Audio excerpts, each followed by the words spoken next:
doing is, I told you as we get closer to AP, we'll look at documents. And we'll start to specialize in documents. Like all last semester, we would read documents and be like, what does it say in our own words, right? And then we worked on historical situation. That was the first one, right? And then when we got to, the Civil War, we worked on intended audience. Do y'all remember that? And now we're going to work on point of view. Next 9 weeks, we'll work on purpose. So as we go through these, I want us to look at point of view. And so I'm going to read through them, and we're going to highlight a lot of stuff of what they're going to say. And as we go through the point of view, we're either going to determine, are they for annexation of the Philippines? Are they against? Are they imperialist? Or are they anti-imperialist? But we're going to use the breadth of the document, and we're going to highlight key things for us to understand this point of view. Right? I think by now we will be good at point of view. Right? So, does everybody have this? Something to highlight or underline with? Yes? Okay. So, this is from Commodore Dewey to the President. Does the President really bring in territories?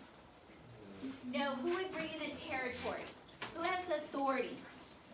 Congress, by the Northwest Ordinance. So we also know an intended audience of this is Congress. So, but they're writing to the President because the President has asked for advice. And I don't know if y'all see the impeachment hearings, but people are reading their stuff in the halls of the Senate, right? And this is what would occur. People would write stuff and they would read it. And it always is addressed to the President. So it really is the President the intended audience. No, it's Congress, okay? It's the Senate. But what we're going to do is we're going to figure out point of view. So, Mr. President, you've asked me my advice as whether or not the United States should annex the Philippines Islands. I'm amazed that any American would hesitate for one moment on the issue. There is no doubt we must have the islands without delay for economic and strategic reasons. Economically, the United States needs to expand the world markets, raw materials, and new fields of investment. The Philippines will not only provide us with much of these, but also as a stepping stone to the unlimited opportunities in the Far East. Beyond the Pacific are the markets of the world that can be entered and controlled only by obtaining naval bases in that area. Oh, we want naval bases. To affirm the importance of distant market and the relation of them to our own immense power of production implies logically the recognition of the link that joins the products and markets, the carrying trade. The three together constitute a chain of maritime power. If we're to become a great seaboard power in the Pacific, we must stand guard against German and French rivalry. They have aspirations for commercial extension, for colonies, and for influence in distant regions. These policies have brought us into a collision course with Germany. The incident of the Samoan Islands is suggestive of their ambition. All over the world, the German commercial and colonial power can be observed. Strategically, the United States must have protection from possible German aggression in the Pacific. It is our preparedness and not our acquiesce that holds back Germany even now. The German Navy stands off Manila Bay. If we withdraw, they would certainly annex the islands. Is the United States willing to see them taken by a powerful rival? Militarily, the United States needs the Philippines. If the Pacific states and our commercial interests in the Pacific are to be protected, three things are needful. First, the protection of cheap harbors by fortification of coast defense ships. Second, naval force, which alone will allow this nation to extend its influence outward.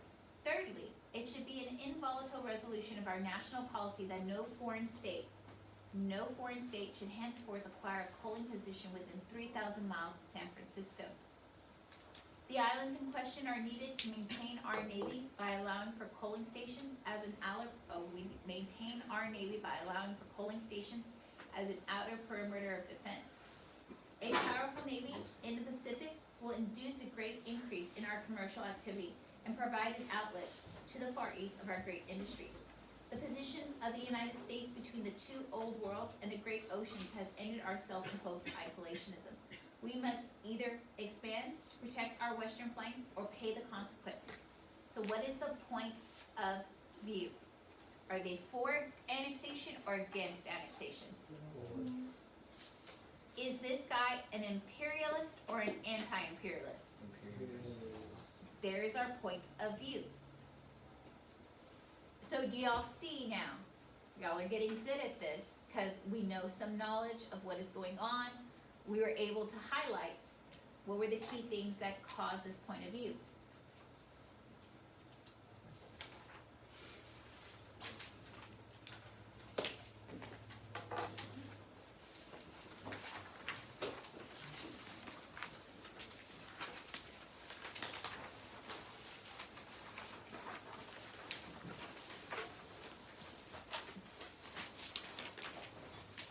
Honorable President McKinley, for centuries my people have struggled to free themselves from Spanish rule. Now Spain's power in these islands has crumbled. For the first time in modern history, the Filipino people dare to dream of freedom. With the help of Admiral Dewey and his forces, we have driven the Spanish from our land.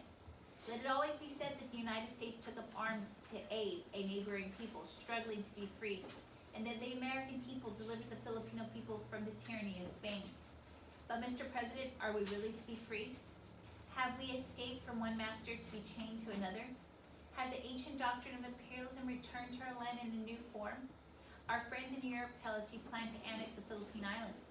Your army occupies our capital, Manila. Your navy patrols our waters. Your forces have been increased by 20,000 men in the last week. Your Congress talks of a colonial policy for the Philippines. Mr. President, you know we are at your mercy. We have little save the will to be free. Whether this war shall be known in history as a war for liberty or a war for conquest, or a war of conquest.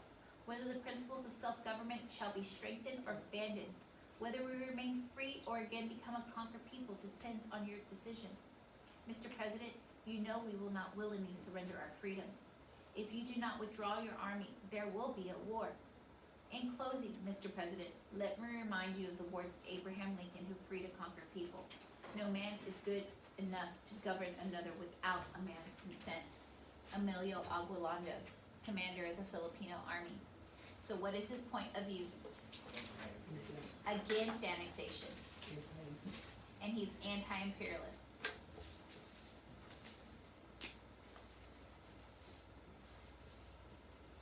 Basically, his whole argument, all right here, was about democracy.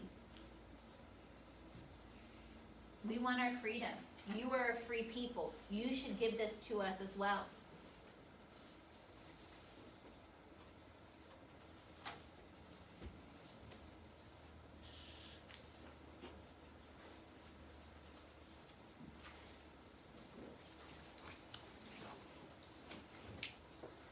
Are we good with this one? Let's look at the next one.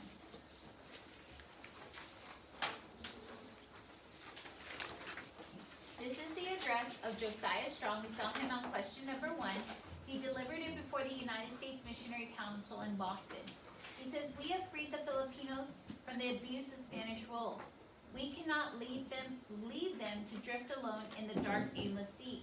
We must keep these less fortunate people from barbarianism. What is that? What cause of imperialism should that remind you of? White man's burden.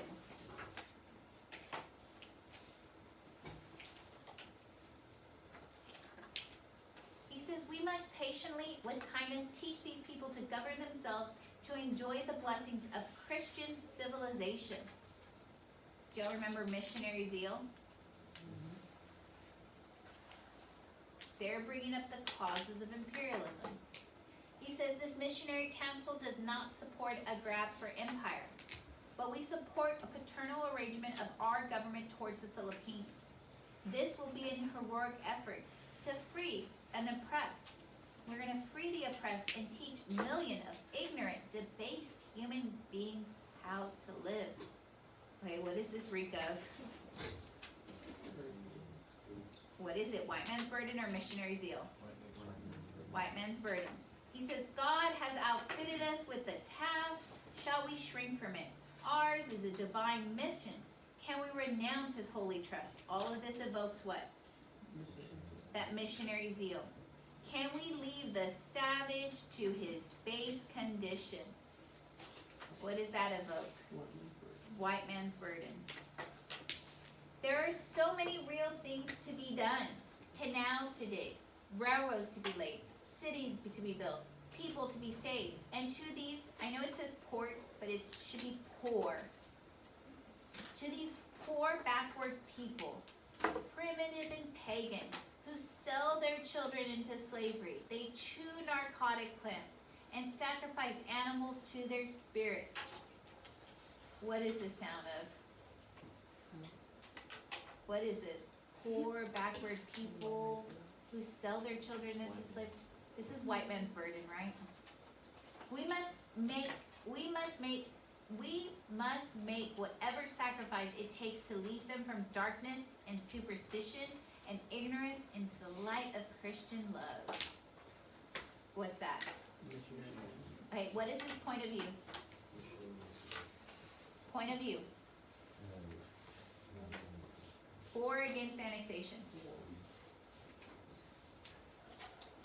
Is this guy an imperialist or an anti-imperialist?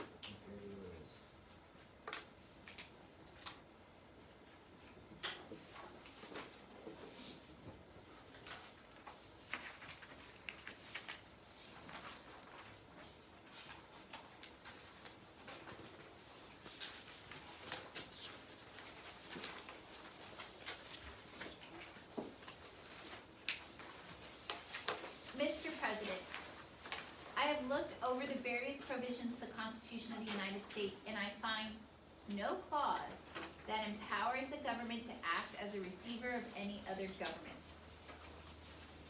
No member of Congress is more religious than I, but I do not believe the doctrine that we are trustees under God of civilization of the world. Search the Constitution, and you will fail to find in any one of its provisions a justification for the exercise of such an authority. This government is not a foreign missionary society. You start from a false premise, and then you conclude that it is our duty as trustees to march around the outposts of civilization, to patrol the waters of the world, and wherever we find a feeble or degenerate race, to claim them as our trust, and then, as a chosen people of God, impose upon them our sovereignty. I can never consent to the proposition of this government function, that it is our duty to provide a single race on earth, no matter how depraved or degenerate it may be, either in name or religion, the slightest fragment of its possession of liberty. Deeply as I love my country, I would rather see my flag lowered and trampled upon than used as it should be a pirate's insignia and raised, not as an emblem of honor, but as an instrument of terror and oppression to the helpless and enfeebled races of mankind. The forcible annexation of the Philippine Islands will cost this country more than its honor. Who can estimate in money and men the cost of subduing and keeping in subjugation 8 million of people, 6,000 miles away, scattered over 1,200 islands and living under a tropical sun? If the question is to be settled on the basis of dollars and cents, who can ensure this nation that the receipts will equal the expenditures? Who will guarantee that the income from the Philippines will find its way back to the pockets of the people through taxation who will furnish the money? And even if the amount invested in ships, armaments, and in equipment of soldiers is returned dollar for dollar, who will place a price upon the blood that will be shed? So bloodshed, right? That's another issue. If war is to be waged for trade, how much trade ought to be demanded in exchange for a human life? Mr. President, the demand for a standing army of 100,000 men is beginning a policy of which will increase the hours of toil and fill the homes of the land with vacant chairs. Ooh, what is this vacant chair he's talking about? This vacant chair, what's the vacant chair? Death, right? People are gonna die, soldiers. Are we by force of arms going to apply our system of government to the Filipino people for the benefit of the United States? Is this the great purpose of our democracy? Honorable Isidore Rainier. What is his point of view? He's against what? And he's a what? Anti-imperialist.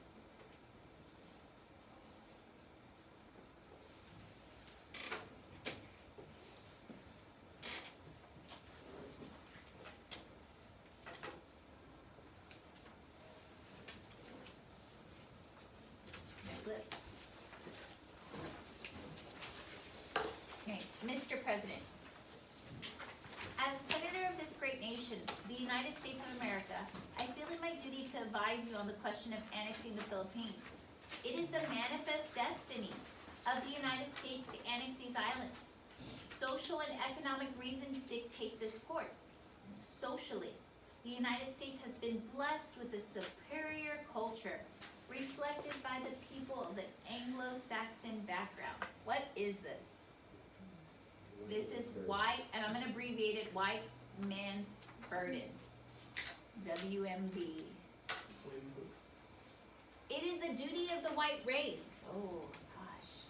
It is the duty of the white race to pick up the burden of spreading our civil liberty and civilization to the unfortunate darker people of the world. God has seen it fit to show us the way. What right do we have to keep this way of life to ourselves? We must take the Philippines in order that we may share with them our great culture. We're going to share with them our great culture and bring them the message of Jesus Christ to them. What is this? Missionary zeal. If I put MZ, y'all know I mean missionary zeal, right? Economically, we have been transformed from a virgin continent into one of the greatest commercial powers in the world. Frequently, the output of the American factories working at full capacity is greater than the domestic market can possibly consume. It seems that every year we're confronted with increasing surplus in manufactured goods. If American artisans are to be employed year-round, we must have access to markets of Asia. Mr. President, we shall go forth and fight for humanity, but where American blood is established in liberty and law, the American people will see that blood is not shed in vain. A great civilization will arise where we establish our way of life. The annexation will allow the Filipino people to join our family as younger brothers in liberty, order, and civilization. Senator of Mississippi, John Beveridge. So what is his point of view?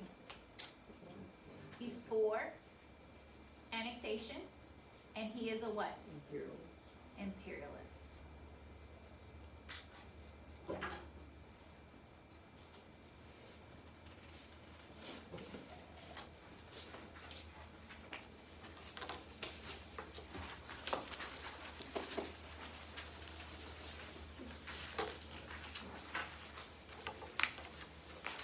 Oh, we know this guy. Who is this guy?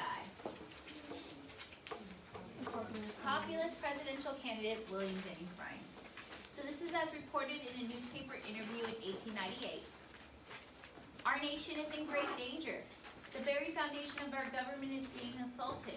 Our nation must give up any intention of entering upon a colonial policy. Our traditions, our future welfare all forbid our entering upon a career of conquest. The forcible annexation of the Philippine Islands is not necessary to make the U.S. a world power. We have been a world power for 100 years. It is not our destiny. It is not our destiny to push the Anglo-Saxon religion and culture throughout the uncivilized world. For we are a blend ourselves. We are an American culture, and this American culture teaches us to respect the rights of others, and this will imprint make upon the hearts of those who all long for freedom. The forcible annexation, or even with consent, would prove a source of financial loss rather than gain. Who can estimate in money and men the cost of subduing 8 million? Oh, so money and men. The cost of subduing 8 million Filipinos. The imperialists tell us that trade follows the flag. The argument cannot stand in the light of the facts. England, that controls India, and a land of 300 million, yet does more trade with a country of 80 million that she does not control. It is argued that the imperialists, that the annexation of the Philippines would furnish a new field for investment of American capital. If there is surplus money seeking investment, why not it be employed here, developing our domestic enterprise? To those who inquire, who will haul down our flag, let us reply, who will stain the flag with dishonor? What is his point of view? He's against annexation, and he's anti-imperialist.